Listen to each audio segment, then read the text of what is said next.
All right. Okay, let's do Potomac real quick. Child.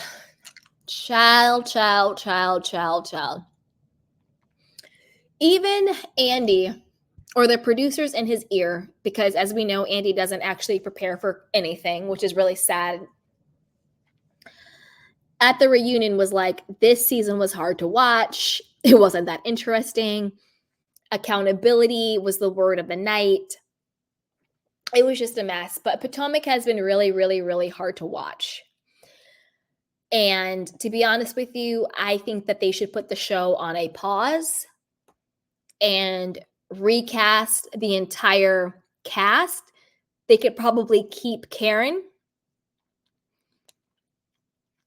And that's it.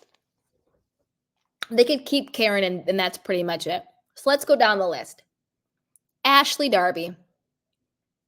How does she keep a job? How does she keep a job? Ashley, to me, is messy. She doesn't really talk about her life. She does it in a way where you think she does, but she really doesn't. Like, what's really going on with her and Michael? She says they're getting a divorce, but then she says she rubs his feet every night. It's like I said before. I called this 2 years ago when she first said that they were separating. I said that is a lie. I don't think for 1 second Ashley and Michael are separated. I think that Michael did not want to film. I don't think he wanted his life on the show. He didn't want his face on the show. He didn't want anything on the show because it started to affect his business. With all the allegations against him of like inappropriate touching, and when Candiace was like, oh, you hired this, male escort for sex and everything like that. I think when all of that started to come out, it started to affect his business. Michael Darby has a lot of real estate, a lot of business. He actually has a lot of money. He is actually really, really rich. And I think once it started to affect his bottom line, he didn't want to film anymore. But Ashley did. She wants her 15 minutes. She wants her little Bravo coin. And I think they compromised with, let's just say we're separating and buy me a house for me and the kids to film in. You keep our penthouse. And because we're separating, then you don't have to film anymore. And you don't have to be accountable anymore. And then production can't be mad at me because we're not together anymore. And I think that's what they did. I don't think this divorce or separation was ever real. I think they have an open marriage where she can still go out and do her little thing with her little Lukes and this and that. He can still go out and have his little hotel tryst and hang out with Juan and do what he wants to do. I don't think anybody's cheating. I think they have an open arrangement, because how is this woman saying, I'm divorcing him, we're separated, I'm doing me, but then she says I rub his feet every single night. How do you rub his feet every single night if you live in 2 separate homes? How do you rub his feet every night if you allegedly live in 2 different houses? Make it make sense. He bought her that house to film in. Point blank, period. That was her filming house. You can come here, you can kick it with the girls, you can film, because I'm not letting them in the penthouse anymore. That's why when they're on the FaceTime and he thought he was on camera, he ended the call because he doesn't want to be affiliated. He wasn't be on the show anymore because he doesn't want it to affect his bottom line, aka his money. Right? So that, to me, that was a big fat lie. Big old lie. They're not separated. They're not getting divorced. Come on, call a thing a thing. Also with Ashley, I don't understand why no one sees that the entire reason why Nneka and Wendy had a falling out was because of Ashley. She was the one who sat with Nneka and was like, oh, I saw this article about Wendy being Oshun or whatever it is, that they're like cursed or they're like outcast or something. And Nneka was like, oh, really? Well, like, we're not, or whatever it was. And then at Wendy's, or no, then at her housewarming party, Wendy's like, oh, I hope we can be friends. Ashley, we've always liked you. And like, I've always liked you and just like have my back. Ashley felt really guilty. And then she threw Nneka under the bus. And then somehow that turned into Wendy and Nneka being two Nigerian women hating each other. What? Like, I'm confused. She started that whole thing, but at the end of the day, Ashley started it. But how come Wendy with her 4 degrees and Nneka being a lawyer, how come none of them had two common senses between the two of them? They didn't have two brain cells to rub against each other to say, hey, wait a minute. We actually should not be fighting each other. There's nothing that actually for us to fight about. And I blame, out of Wendy and Nneka, this might be an unpopular opinion, but I blame Wendy the most for continuing the BS. I do. I blame Wendy the most because Nneka really was trying to move past it and get over it. And Wendy kept being weird about everything. No, you need to do, like, Wendy, shut up. Like, your mom, and this is the thing. I believe Nneka. I do think Wendy's mom submitted her name to her shrine and did all that stuff, just like she said she did. I do. Although I'm not trying to talk bad about anybody's mother. Don't submit my name to any shrine. If you do, it's going to come back to you 1,000-fold because Jesus loves me, okay? So Wendy's family, don't try and come at me with any voodoo, hoodoo stuff. It's going to come back at you 1,000-fold because I got God and Jesus, okay? Because I believe Nneka, I do. This is the thing. They should have just sat down and talked. And where Wendy really messed up was she did not have a conversation with Nneka alone and first. She just took what Wendy said because quiet as kept, I do believe there was a little bit of jealousy on Wendy's side with Nneka. That there was another Nigerian, beautiful, educated, married woman coming into the group. I do. I'm not saying it was like a malicious jealousy. I think it was more of like a normal jealousy.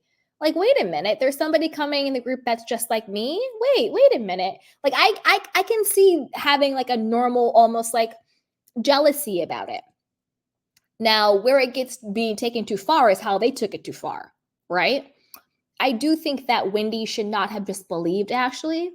Because I do think Wendy took what Ashley said. She went back to her family and her mom made the calls. Her sister made the calls. And I do believe what Nneka said about it. Where Wendy with her 4 degrees messed up was trust but verify. Check your sources. Cite your sources. If it were me and someone's coming to me with some BS that somebody allegedly said about me, I'm doing one of two things. One, it's either going in one ear and I'm going to store it in the back of my mind, but I'm not going to act on it. I'm just going to keep it there and I'm going to see how people move. Or two, I'm going to go directly to that person, not angry, not disrespect, not accusatory, but just having a conversation of, hey, listen, this is what I was told. I'm not upset. I'm not mad. I just want to understand what exactly happened from your perspective. Because I need to know who's telling me the truth, right? Because if somebody's carrying you, if a dog is carrying you a bone, it's because they're a dog. You see what I'm saying? So you got to check the carrier. And if Wendy would have just stopped for 1 second and called Nneka and said, hey, listen, Ashley just said you said this. I'm not accusing you of anything, but I want to know from your perspective what happened, what was said. Then this whole weird, unnecessary BS about Nigerian girls fighting, like that, and that was also another story narrative that I was just like, stop. This has nothing to do with Nigerian on Nigerian crime. There's nothing to do with black on black crime. This is just a group of messy women who are gossiping about each other and not checking their sources. Can we please leave the whole Nigerian crap at the door? Can we please leave the whole black girl crap at the door? It's nothing to do with that. This is just a group of women being messy as hell. But when people don't want to take accountability, then they want to add those labels to it. No, they do this crap at Beverly Hills. They do this stuff on Roni. They do this in the OC. They do it in Dallas. They do it in every other franchise. They do it in Atlanta. So stop. It's just a group of messy women being messy. That's all that it is. Stop. Stop, stop, stop, stop, stop. So that's why I blame Wendy more, because she should have done her due diligence. Why would you ever trust Ashley? You know what I'm saying? But that's why I believe that there was a little bit of jealousy there. Not necessarily jealousy in a bad way, but as humans, we do have that sort of like, oh, wait a minute, there's a girl just like me coming on. Wait, what? Like, it's just that's just like a human thing. Doesn't mean it's bad. But I think it was there. And I think Ashley hit that insecure nerve in Wendy about Nneka. So then when Ashley said that to Wendy, she grabbed onto it without actually going to Nneka and verifying it. That's sort of how I feel about that. So to me, Ashley can go. She's bored. She's boring and bored. She doesn't bring anything really to the show. She's a pot stirrer and she's messy, but we could find somebody else to do that. Wendy, I hate to say it, but 4 degrees can go too. Because it's like, I like Eddie. I like her cute little kids. I like her family. But Wendy, to me, this season, it's too much. It's too much. It's too much. I think she could go. I think Wendy could go. Because the whole Nneka, and it just got out of control. It was just too much. To me, Wendy can go. Now, Candiace, as we know, Candiace quit. And I do think she quit. I don't think she was fired. I think Candiace quitting was very, very smart, because the women on this show, particularly Ashley and Gizelle and Robyn, has shown Candiace time and time again that there is something in them that wants to destroy her. I think it's rooted in toxic jealousy. Not the little jealousy I was just talking about. I mean our true jealousy. Because I don't care what anybody says. Candiace is a beautiful girl. She's very, very intelligent. She has lacked emotional intelligence a lot, but I do think that she has grown on me because she has worked on herself and she is doing better. And she is taking more accountability, because you can be intelligent all day long, which she is. But this little girl got on this show in the beginning and lacked any type of emotional intelligence you could ever have in the world. The way she talked on social media, the way she behaved on the show, she lacked a lot of emotional intelligence. There was a lot of insecurity, a lot of pick me energy, a lot of validate me energy, but I do think that she's gone to therapy and she's working on herself and she's getting better and she's grown on me. I think she's grown on a lot of people. She's not everybody's cup of tea, but I do think she's gotten better. And I love to see it. I love to see people evolve and grow, as we all should. We all have to work on it. None of us have been as emotionally intelligent as we are today without working on it. So I give her that.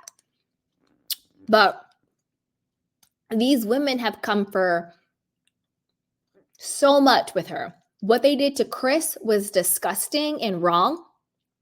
Gizelle still barely taking accountability. I didn't say he forced me. You said he made me go into a hotel room. And the thing is, just like Karen said, words matter. And it was about the insinuation.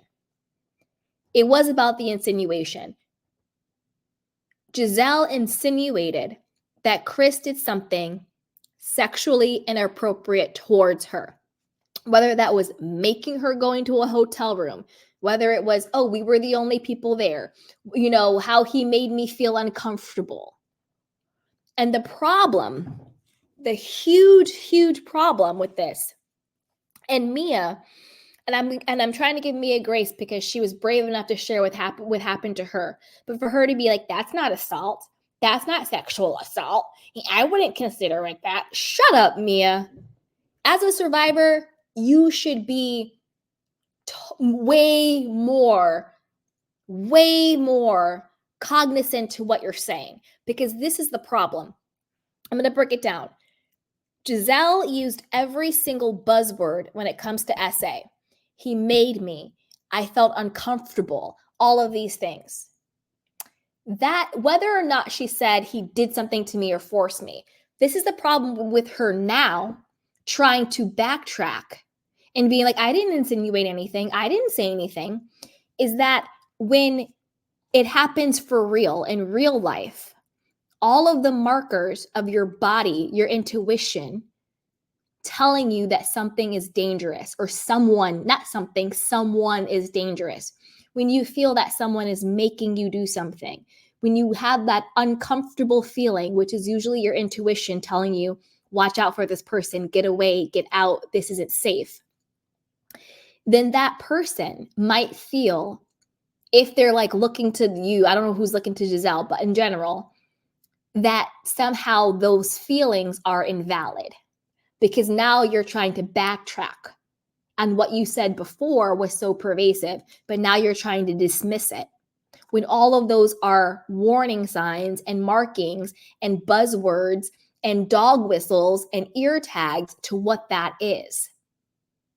Then you make it harder for women who are truly, or men or children who are really in those situations, to say, you know what, this person makes me feel uncomfortable. This person made me go in this room or do whatever. It doesn't even have to be, quote, sexual. It can still be invasive. It can still feel wrong. It can still be coercive. It's going to make it 1,000 times harder for those people to speak out, because sometimes somebody saying, this person gives me a bad feeling, could be the one thing that's going to save the next person's life, or save the next person from being abused, or save the next person from being assaulted. If someone just says, this person gives me a bad feeling, this person makes me feel uncomfortable. But for Gizelle to now turn around and act like what she was saying wasn't what she said is disgusting, because that is what she insinuated.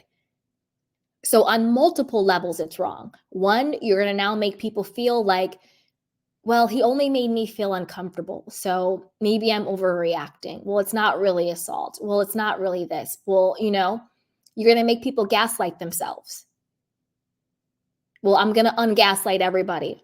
I'm telling you, if you feel in your heart, in your stomach, in your gut, something is wrong, or you feel uncomfortable, get out of that situation. I don't care who it is.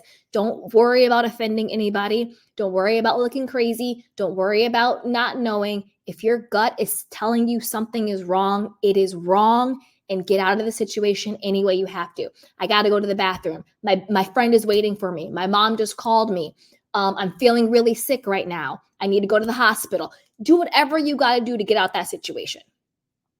Listen to your gut, and don't let weird, fake, idiotic, disgusting women like Gizelle make you feel like your feelings don't matter.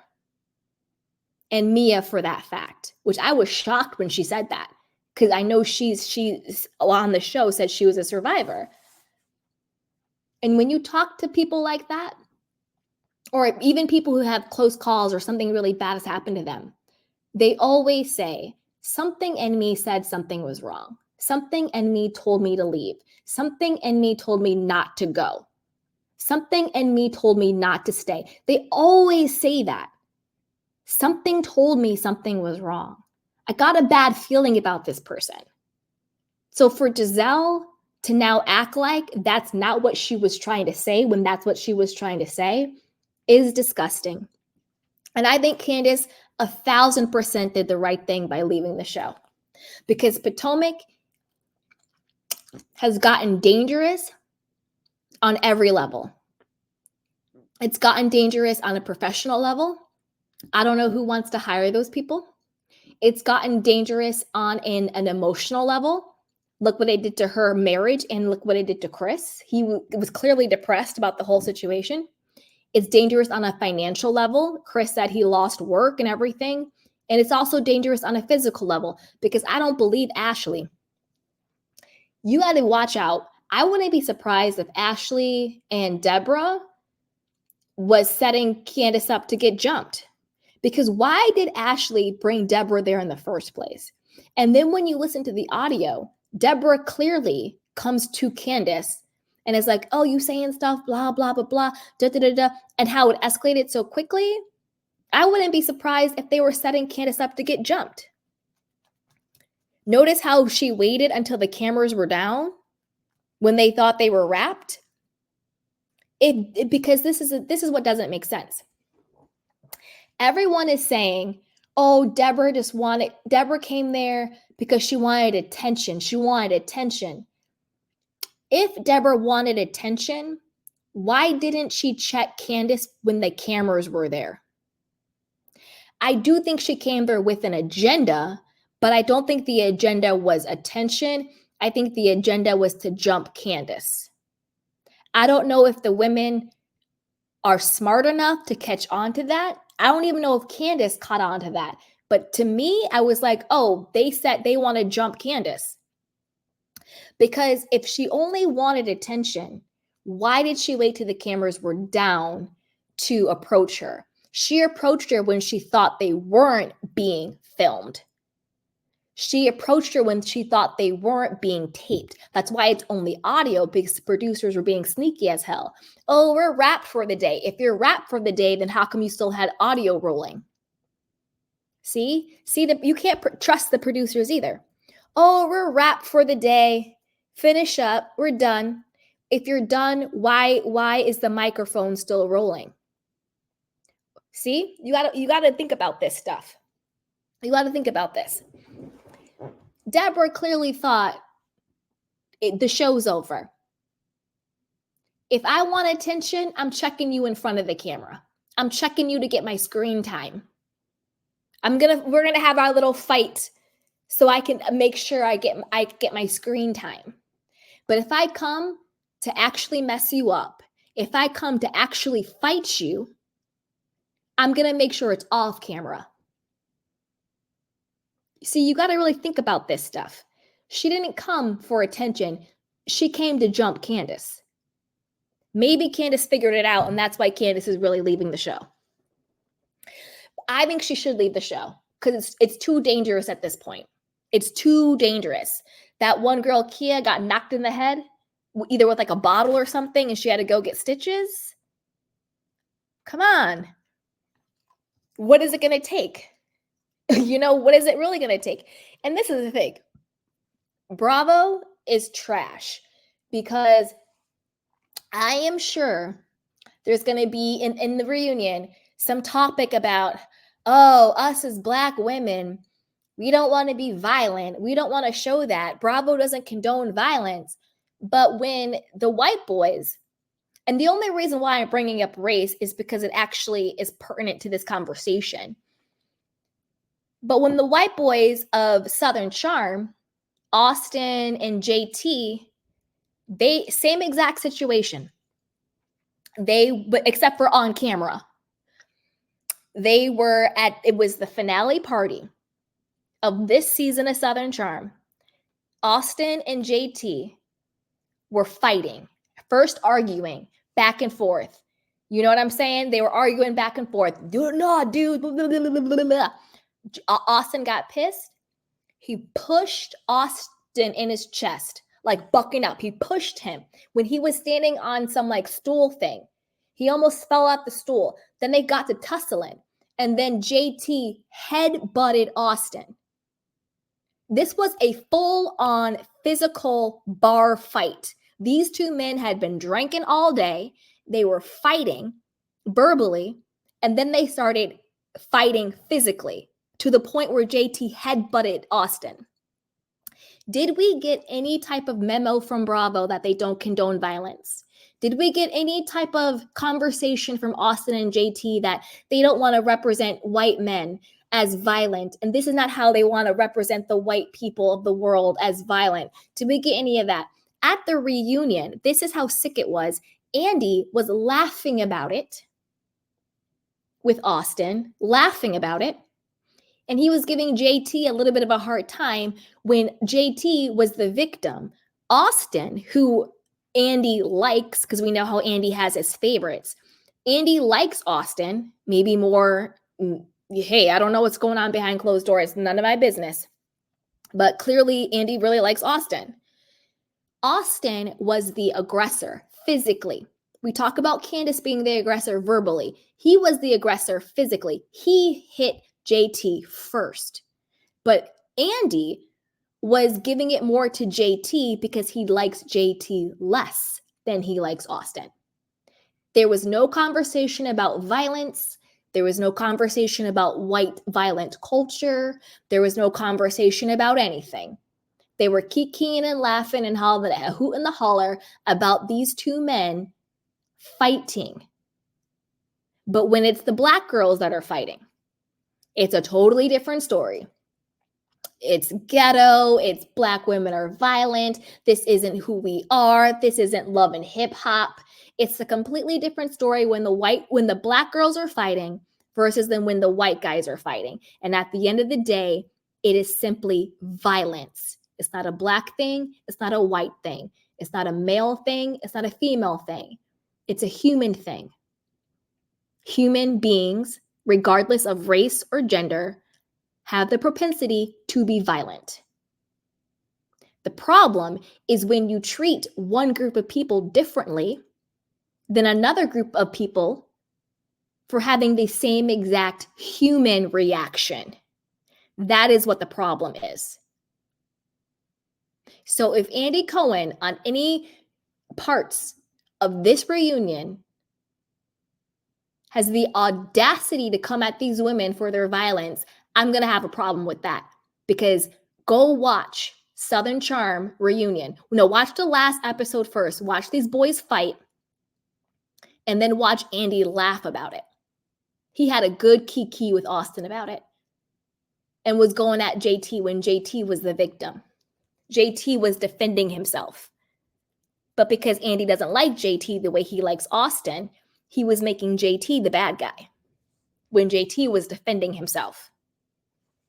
That is really what the problem is. It's disgusting. It's disgusting. And I'm not saying either group is right, because it's not right. Violence in any form is wrong. But it's a human reaction. Because at the end of the day, I don't care how much melanin you have in your body or not, we're all human beings. And violence is a human reaction.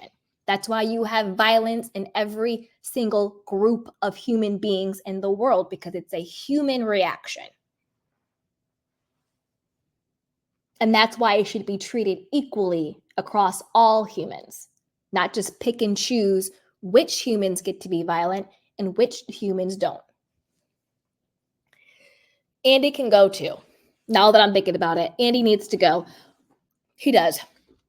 He has no business hosting reunions. Did you notice at the reunion where he was looking at the card? He goes, "Oh, this is a good question. In my mind, I've done hosting before. Way back in the day. In my mind, or anything really, anything you do, how do you not prepare? How is it the first time you're reading these questions for a reunion is on the stage while they're taping the reunion?" He does the same thing with Watch What Happens Live. How do you not prepare? I would be all out of sorts. I would be like, give me all the questions. Let me go through my cards. Okay, let me add this. Let me take this out. Blah, blah, blah, blah. Like, you want to be prepared. You want to be in your groove. But you can tell that he's reading these cards for the first time. For the first time. He needs to stop. And he has all these lawsuits against him. Nene sued him. Leah sued him. All these people. Like, not that I necessarily co-signed those lawsuits, because I do think that a lot of it was for self-aggrandizing. You know what I'm saying? Not that that's necessarily a bad thing, but it's for a whole nother video. But I do think that Andy needs to be put on pause for a bit, because he's all over the place, but he's not doing anything. Do you know what I mean? It's like when you're spread so thin, you're not thick anywhere. I think he should just focus on, he can keep his little Watch What Happens Live show. That's a little cute thing. He can keep that. He's doing some show on Peacock about dating. I haven't watched it, so I don't care if he keeps that or not because I don't watch that. But he needs to let the housewives go. He doesn't have any power anymore. He hasn't had any power in a very long time. He doesn't choose who gets fired. He doesn't choose who get hired. There is the perception that he has that power, but he doesn't. I was watching Watch What Happens Live. If you haven't watched it, go back and watch it with Claudia Jordan and maybe it was Wendy. Maybe it was Wendy and Claudia. And I could tell that Andy had completely forgotten that Claudia used to be on The Real Housewives of Atlanta. I could tell that he truly had completely forgotten that. Completely. It was crazy. But anyway, Andy needs to be put on pause. I think the network will.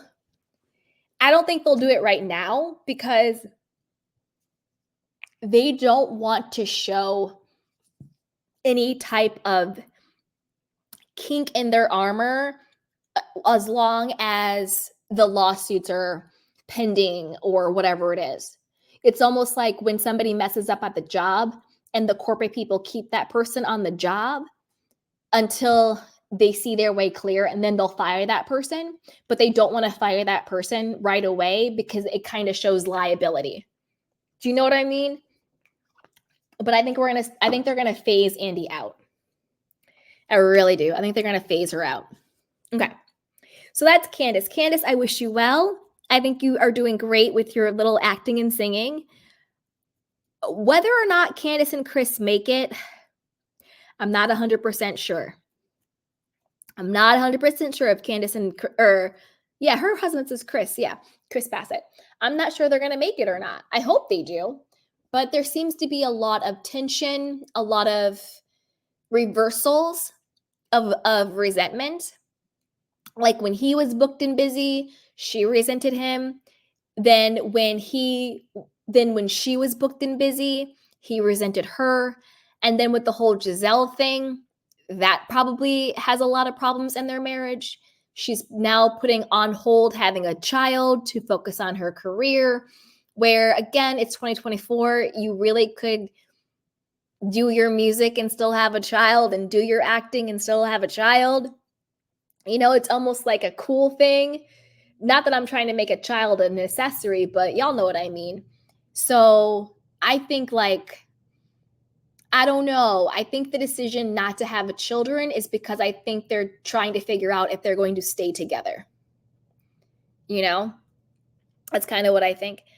Adam says, am I going to drop the StreamYard link? Yes. Do you want to come up? I'll drop it in a second. I'm going to get through Potomac and then I'll drop it. Okay. So Candiace, I wish you well. And I think it's really, really smart for you to get out now because Potomac franchise is a burning ship. Mia. Messy Mia.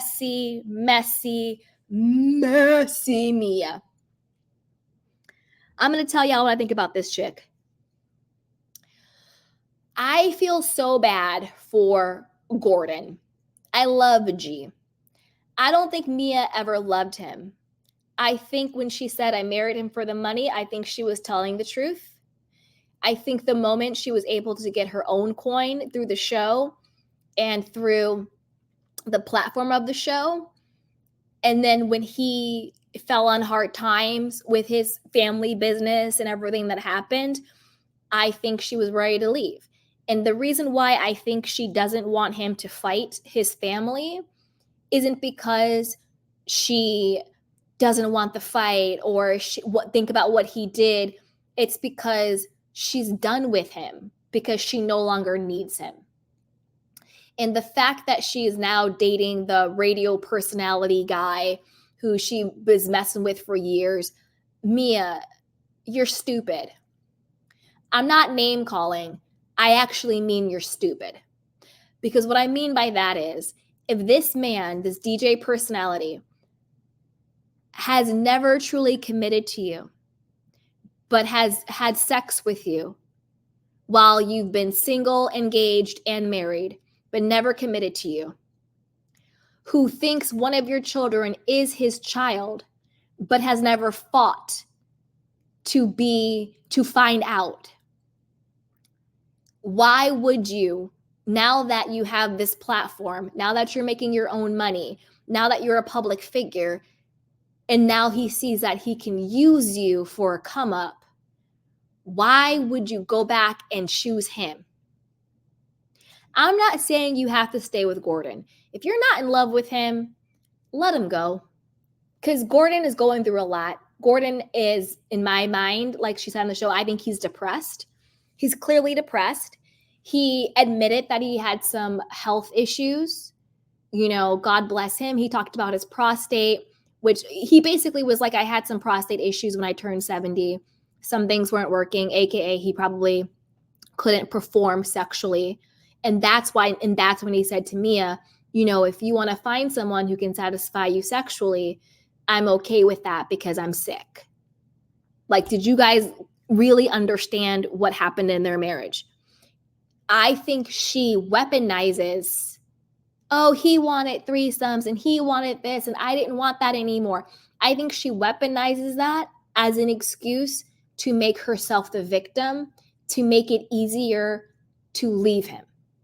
When the truth is, Mia, in my opinion, you're not in love with him and the well has run dry and you're ready to cut bait because he no longer serves your agenda. I'm not saying you have to be with a man you don't love, but you are stupid as hell to be with a man who used you for sex for over a decade, never claimed you, never fought for you, never claimed this alleged child, but now all of a sudden wants to claim you and be with you now that you're on a TV show. And you want to play in our face and act like we're stupid, that we're going to fall for some high school sweethearts, star-crossed lover BS. No, he used you for sex for over a decade. And now you're on a TV show and he wants to be famous with you, little radio personality person, wants some of your fame. Now he wants to claim you because he wants to be on TV with you. We're not stupid, Mia. You are. And I'm not name calling. I mean stupid, because that is a stupid thing to do.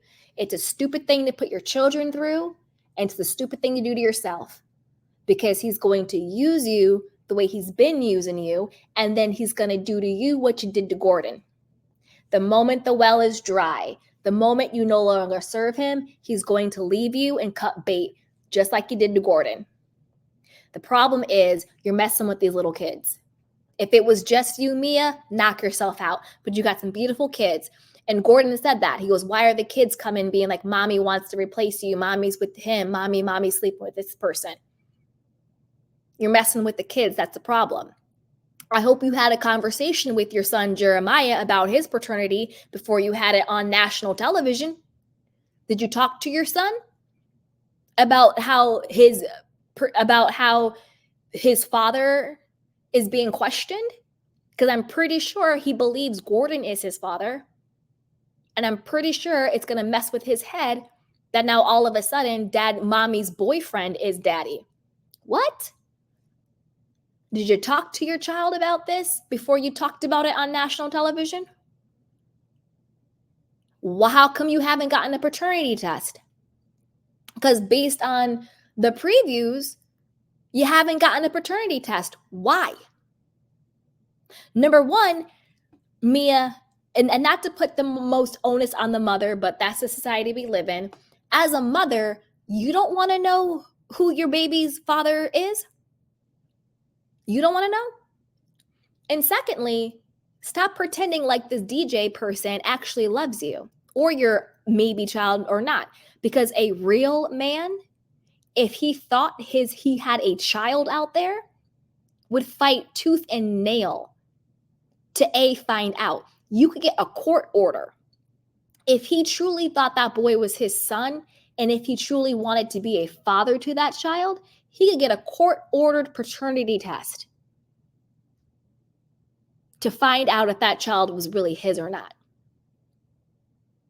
Because if he was a real man who really wanted to be with you and really wanted to be a father, he would have got a court-ordered test to find out. But yet there's no paternity test. But allegedly this is your meant to be man forever. Girl, bye. Girl, bye. Bye, bye, bye, bye, bye. It's ridiculous. It's ridiculous. You're not going to piss on my leg and tell me it's raining.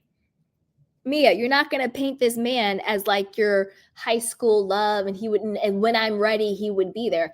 Men don't work like that. Women do. Men don't. And I'm not being sexist. I'm talking about like hardwiring. Obviously, there's different situations for different people. We know nuance. This is the candy cane group. We know nuance. So there's obviously levels and nuance to it. But speaking stereotypically, women might wait and just be there for the man. But stereotypically, if a man wants that woman, he's going to do everything he can to get her. He's not going to wait 20 or 2 decades, have sex with her whenever he wants to, whether she's single, engaged, or married, or whatever, and just wait until she just so happens to be on a TV show, and then all of a sudden he's going to do everything in his power to be with her. Is he doing everything in his power to be with you, or is he doing everything in his power to be on TV? Because he sure as hell isn't doing anything in his power to be a father to that boy if he really is the father. So girl, bye. Bye. No, Mia, miss me with all of that. Justice for Gordon and justice for the children. Because I feel really bad for Gordon. I think he was trying to give Mia the world.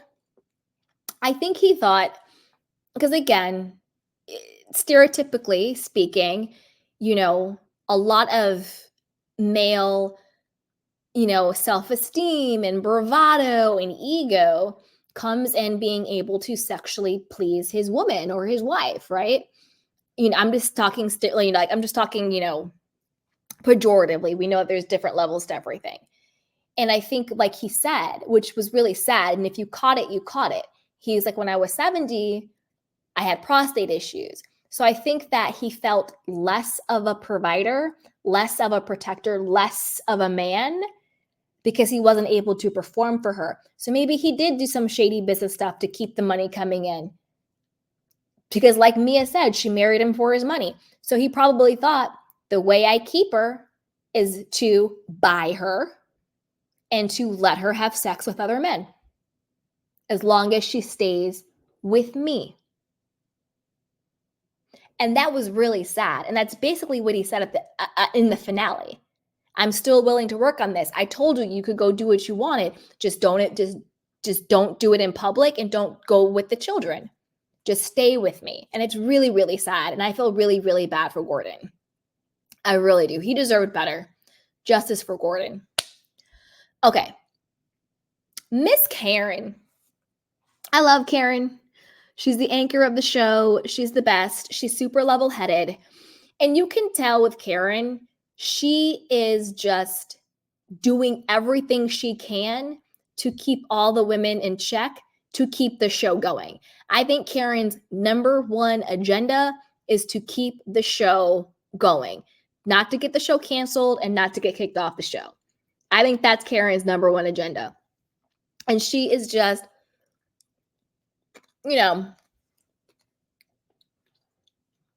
Miss T says, Gordon is still playing along. Do you see him at the reunion? Yes, that's what I mean. Like, I think that it's so sad. Like, Gordon is so broken and so depressed, and I think desperate. And I think he still has the delusional hope that she will come back to him.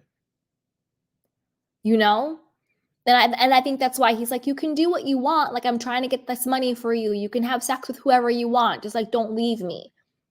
Like, that's so sad. And like, how disrespectful, where you have Gordon, who is still your husband, father of your children, until proven otherwise, sitting here FaceTiming with the guy who is claiming to be the father of his son and who is the man who is now having sex with his wife publicly. How degrading.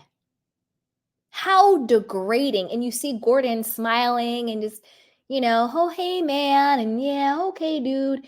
And I'm sure he's just going to have Mia's back and he's going to have her back and delusional and all this stuff. My heart goes out to Gordon. I'm a little fearful for him.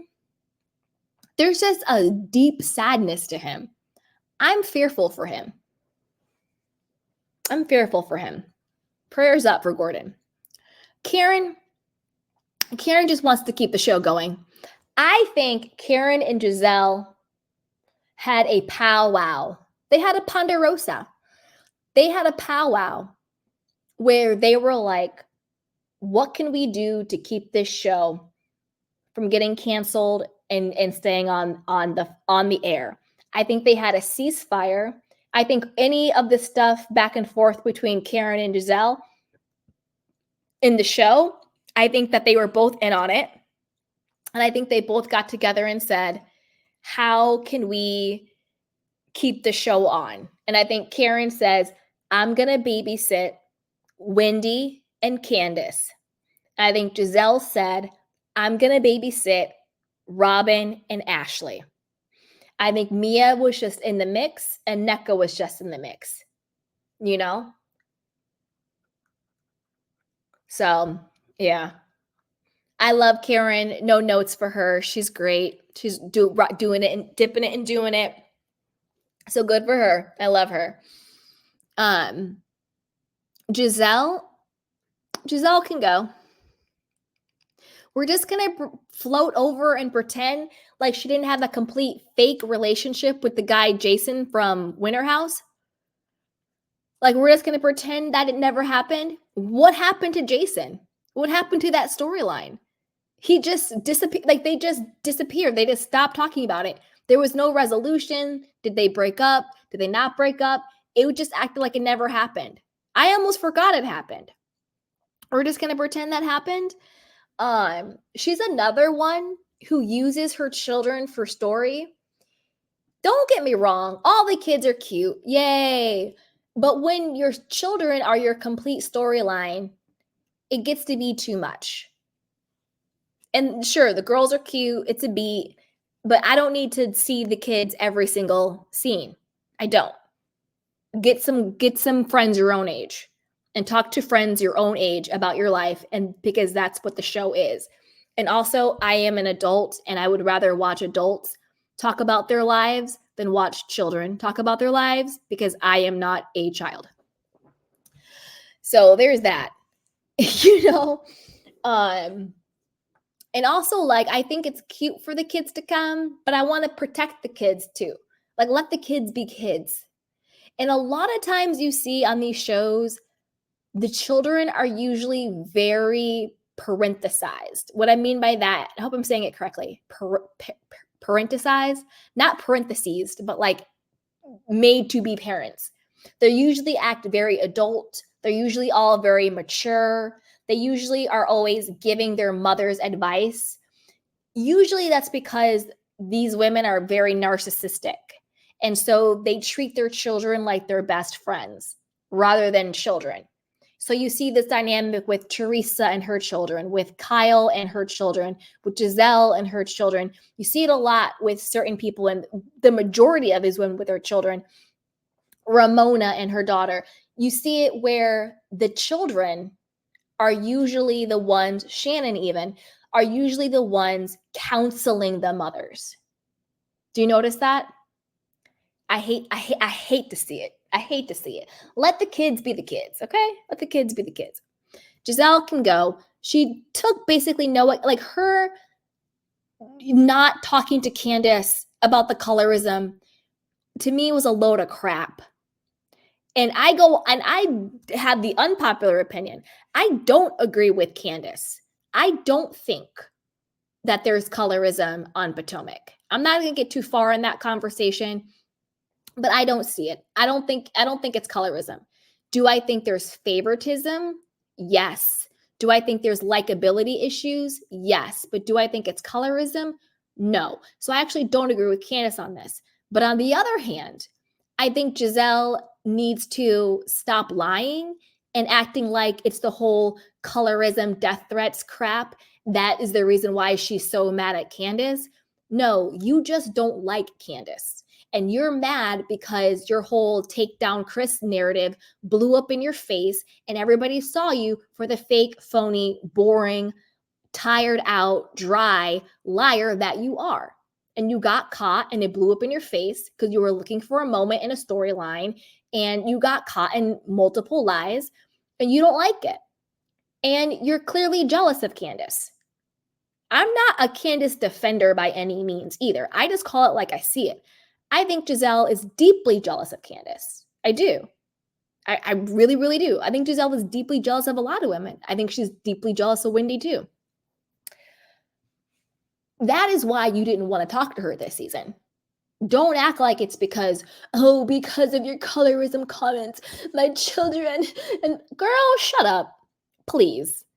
You probably have gotten more hate over your ex-husband, baby daddy, Jamal Bryant out here in these streets, dipping it and doing it and having 20 kids on it in the congregation and whatever else he's going to be caught doing.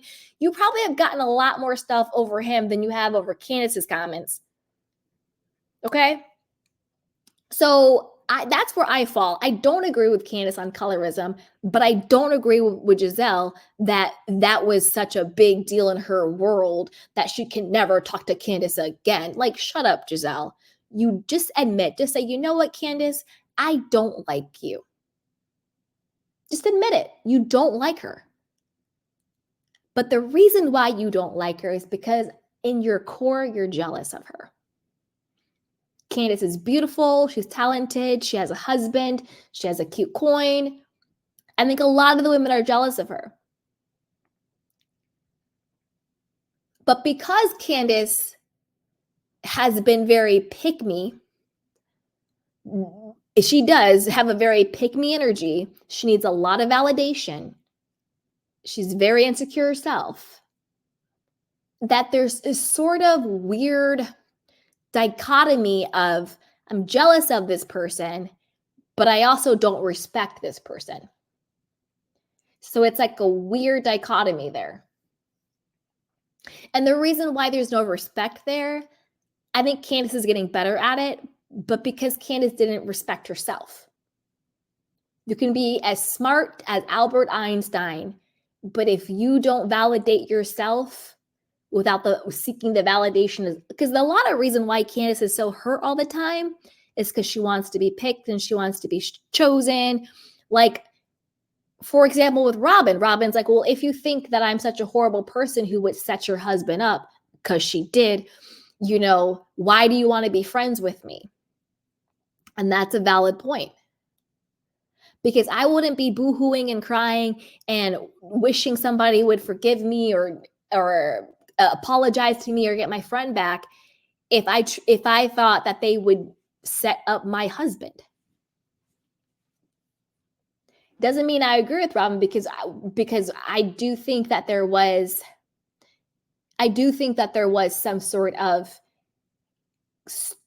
conversation, cahoots of who are we going to target this season to take the heat off of ourselves. Was it explicit? We're going to go after Chris and Candiace? I think it was. But this is a thing because karma always comes back. When Candiace was friends with Monique way back in the day, she was a part of the Ponderosa powwow when all of the girls got together, Gizelle and Robyn and everybody else. And they're like, oh, we're going to go after Monique and her husband, Chris, and the paternity of her child and all this stuff. Candiace did not go back and tell Monique that, and they were supposed to be good friends. Candiace went and told Karen, and Karen was the one who told Monique. So Candiace knows this is how this group gets down. because she used to be a part of how the group got down. So when she says, I think you guys plotted to take down me and my husband and make up these lies, I believe her, and she knows it's true because she was in the plot, but it wasn't her. It was Monique and Chris. Gizelle, girl bye. Robyn, girl bye. Robyn's been fired. Word on the street. She will not be returning. I could have told you that because everyone said, why did Bravo bring Robyn back after her and Juan lied? And the whole Patreon and the girl from Canada and all that stuff. And I said, of course they brought her back because they don't look at these women as human beings. They look at them as investments. How can I get a return on my investment? That's what they look at these women as. So if you put on your executive producer hat, you're going to bring Robyn back because you want your pound of flesh. You want her to come back with Juan, but you want them to come back and spill it. You want them to come back and talk about the cheating and the women and the essay allegations and him getting fired and what's really happening and the Canada woman. They want their pound of flesh. By pound of flesh, I mean they want their money. They're not going to cut bait on Robyn when she's a trending topic and everybody's talking about what happened and are they going to stay together and is he cheating? Is it true or not? The problem is the reason why they cut bait this time was because they did not get a return on their investment. I think that they were very clear with Robyn. You come back, you need to be transparent. And she was not. She stayed and she lied through her teeth.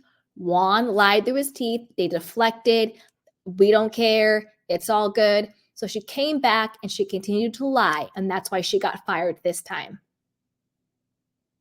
But it was very clear that the producers told them, you need to get Robyn to tell the truth.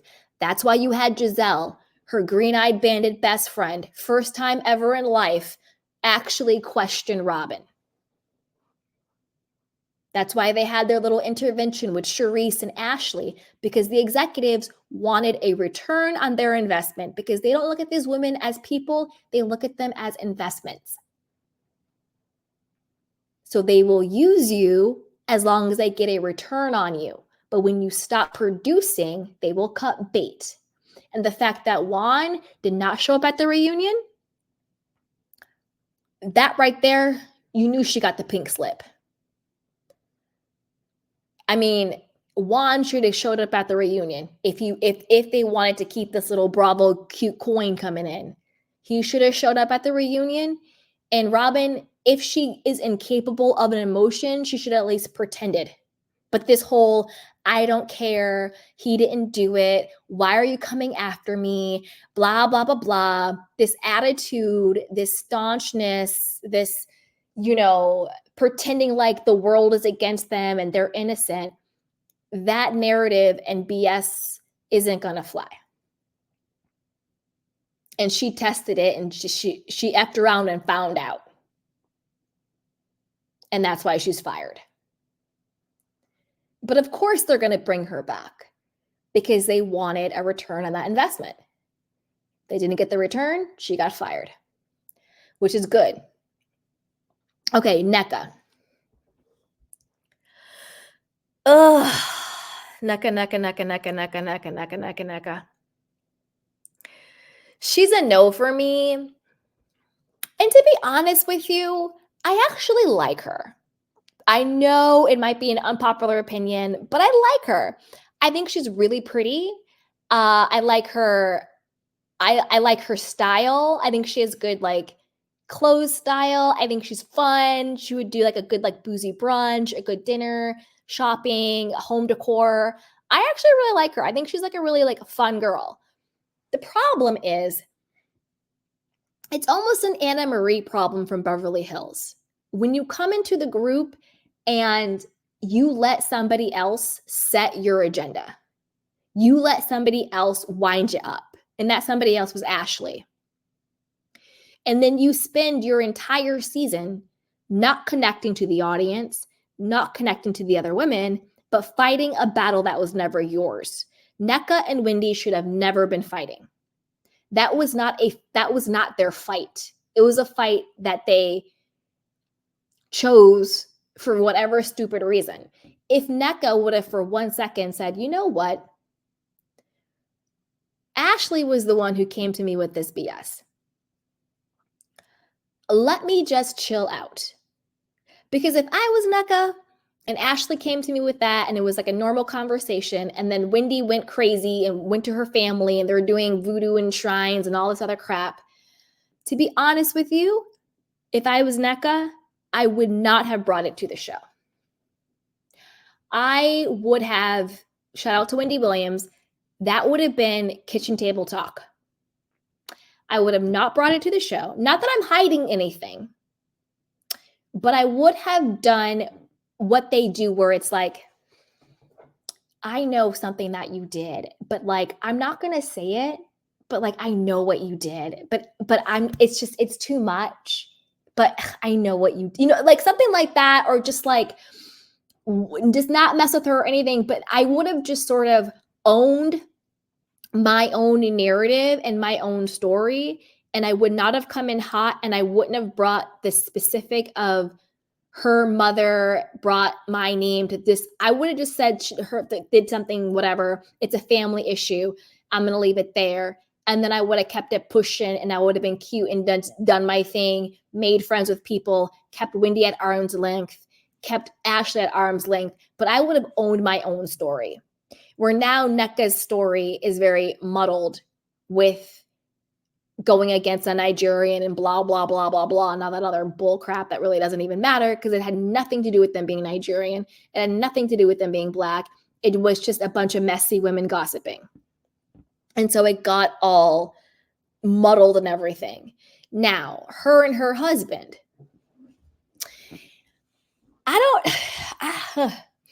they seem really sweet and cute, but it seems like they were long distance and then got married. Because isn't he like a traveling doctor or something? And they hadn't like really lived together. And then she had her like wedding gifts from like years ago that she had like never opened. I don't know. It just seemed like they were like long distance and they got married, but then they were still kind of long distance with traveling. I don't know. It was kind of weird. She's sharing her like pregnancy journey, IVF or IVI and things like that. So hopefully that'll work, prayers up, she'll get pregnant and everything.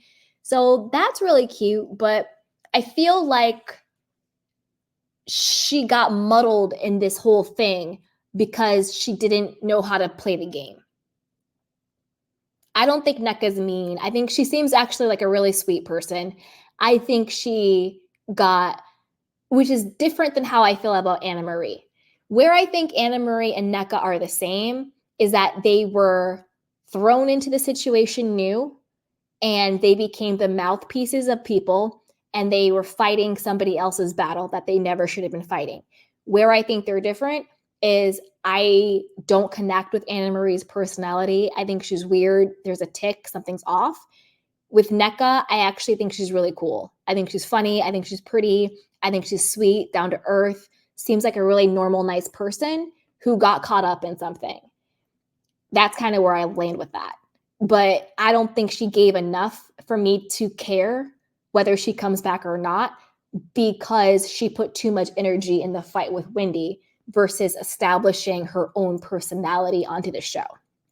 That's just kind of where I land on that one. So overall, I think RoHop could do a reboot pause. I think everybody could be fired except for Karen. And I don't need Charisse on my screen ever again. I don't know what they're doing with that one. No to Charisse.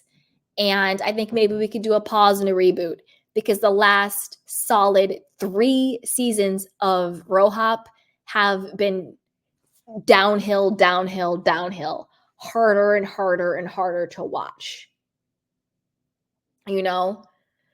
So, yeah, it's not good. Chelsea says, "At the end of the day, they both flopped." Yeah, I agree. I think Nneka and Anna Marie both flopped. They flopped for the same foundational reason. They did not establish their own personality outside of a fight that was never theirs. But I do connect with Nneka more than I connect with Anne Marie, but not enough to care if she comes back or not, you know? So yeah, I think they should do a pause and a reboot, keep Karen as the anchor, and recast everybody else. So you guys, with that, I'm going to drop the link in case anybody wants to come up and chat. And as always, be sure to like, subscribe, and share. Woof. All right, you guys. Let's see. All right, let's do some of your Candy questions and comments. Dun, dun, dun, dun.